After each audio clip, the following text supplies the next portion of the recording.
ഇരുളിൽ നിന്ന് ഇരുളെ പുറപ്പെടൂ. യോബ് 10 അധ്യായം 1 മുതൽ 15 വരെ.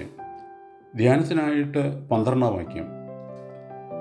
ജീവനും കൃപയും നീ എനിക്ക് നൽകി, നിന്റെ കടാക്ഷം എൻ്റെ ശ്വാസത്തെ പരിപാലിക്കുന്നു. മാക്ബത്ത് എന്ന വിശ്വപ്രസിദ്ധമായ കൃതിയിൽ ഷേക്സ്പിയർ എഴുതിയിരിക്കുന്ന താഴെ പറയുന്ന കവിതാഭാഗം ചിന്താർഹമാണ്. രോഗാതുരമായ ഒരു മനസ്സിനെ ആശ്വസിപ്പിക്കുന്നതിനും സ്മരണമണ്ഡലത്തിൽ വേരൂന്നിട്ടുള്ള ദുഃഖഭാരത്തെ പിഴുതുകളയുന്നതിനും തലച്ചോറിൽ എഴുതപ്പെട്ടിട്ടുള്ള ക്ലേശങ്ങളെ ചുരണ്ടിക്കളയുന്നതിനും മനസ്സിനെ ഭാരപ്പെടുത്തുന്ന ആപൽക്കരമായ വസ്തുക്കൾ കൊണ്ട് കുത്തി നിറയ്ക്കപ്പെട്ട ഹൃദയത്തെ മധുരോധാരമായി എന്തെങ്കിലും മറുമരുന്ന് കൊണ്ട് വെടിപ്പാക്കുന്നതിനും നിങ്ങൾക്ക് കഴിയുകയില്ലേ എന്ന് കവി ചോദിക്കുന്നു. ഷേക്സ്പിയർ മഹാകവി മാത്രമല്ല, വെറും സാധാരണക്കാരായ നാം ഓരോരുത്തരും ചോദിക്കാറുള്ള ചോദ്യമാണിത്. ജീവിതത്തിൽ രോഗമോ നൈരാശ്യമോ പരാജയമോ ഏതെങ്കിലും വിധത്തിലുള്ള ക്ലേശഭാരങ്ങളോ നിമിത്തം മനസ്സ് തകരുകയും തളരുകയും ചെയ്യുമ്പോൾ ഇവയെല്ലാം നീക്കി എന്നെ സ്വസ്ഥനാക്കാൻ ദൈവത്തിന് കഴിയുകയില്ലേ എന്ന് പലപ്പോഴും നമ്മൾ പറയാറില്ലേ? എന്നാൽ ഒരു വിശുദ്ധൻ നൽകുന്ന മറുപടി എന്ന പോലെ ഷേക്സ്പിയർ പറയുന്നത് കേൾക്കുക. There in the patient must minister to himself.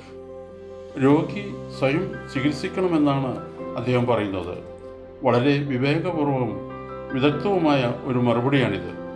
എങ്ങനെയാണ് സ്വയം ചികിത്സിക്കുക എന്നല്ലേ? നമ്മുടെ മനസ്സിൻ്റെ വൈകാരികമായ സമനില തെറ്റിയ അവസ്ഥയിൽ നിന്ന് ഉരുത്തിരിയുന്ന മറുപടികളും മനോഭാവങ്ങളും ശരിയായിരിക്കുമെന്ന് വെച്ച് അവയെ ഒരിക്കലും നമ്പിക്കൂടാ എന്നുള്ള വസ്തുത നാം ആദ്യമായി അംഗീകരിക്കേണ്ടിയിരിക്കുന്നു.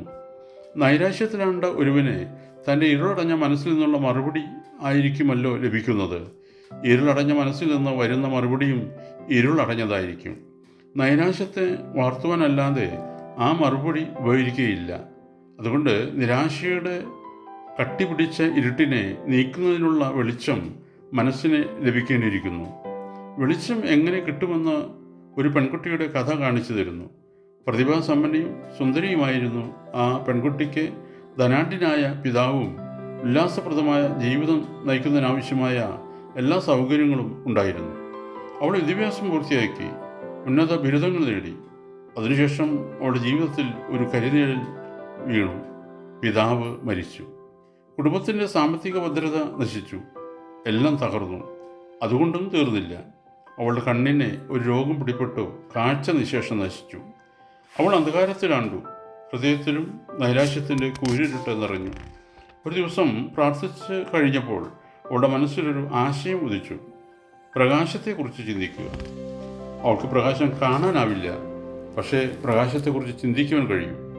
അവൾ കണ്ണിന് കാഴ്ച കിട്ടിയില്ലെങ്കിലും അവളുടെ ജീവിതത്തെ പ്രകാശമാനമാക്കി തീർക്കുന്ന വെളിച്ചം തന്നെ വലയം ചെയ്തിരിക്കുന്നതായുള്ള ഒരു ദർശനം അവൾക്കുണ്ടായി. നൈരാശ്യത്തിൻ്റെ അന്ധകാരത്തിലാണ്ടിരിക്കുന്നതെങ്കിൽ നിങ്ങൾക്ക് ഹൃദയത്തിൻ്റെ ജാലകങ്ങളൊന്ന് തുറന്നിടും. വെളിച്ചം നിങ്ങളുടെ ഹൃദയത്തിലേക്ക് ഒഴുകി വരും. ജീവിതത്തിൽ നൈരാശ്യം ഉണ്ടാകുമ്പോൾ നാം പലപ്പോഴും ഹൃദയത്തിൻ്റെ എല്ലാ ജാലകങ്ങളും പൊട്ടിയടച്ച് ഇരുളിൽ തനിച്ചിരിക്കുവാനാണ് ഇഷ്ടപ്പെടുക. ഇരുട്ട് ഇരുളിനെ മാത്രമേ പ്രസവിക്കൂ എന്നുള്ള സത്യം നാം ഓർക്കണം. അതുകൊണ്ട് വെളിച്ചത്തെക്കുറിച്ച് ചിന്തിക്കൂ. വെളിച്ചം ഉള്ളിലേക്ക് കടന്നു വരാൻ അനുവദിക്കൂ. ഓർക്കണമേ, ജീവിതം ചിന്തിക്കാൻ പഠിപ്പിച്ചു, ചിന്ത ജീവിക്കുവാൻ. 27 സങ്കീർത്തനം 3 വാക്യം. ഒരു സൈന്യം എൻ്റെ നേരെ പാളയമിറങ്ങിയാലും എൻ്റെ ഹൃദയം ഭയപ്പെടുകയില്ല. എനിക്ക് യുദ്ധം നേരിട്ടാലും ഞാൻ നിർഭയമായിരിക്കും. ദൈവം അനുഗ്രഹിക്കട്ടെ. പ്രാർത്ഥനയോടെ കർത്തൃശുശ്രൂഷയിൽ എലീയ ദാസൻ.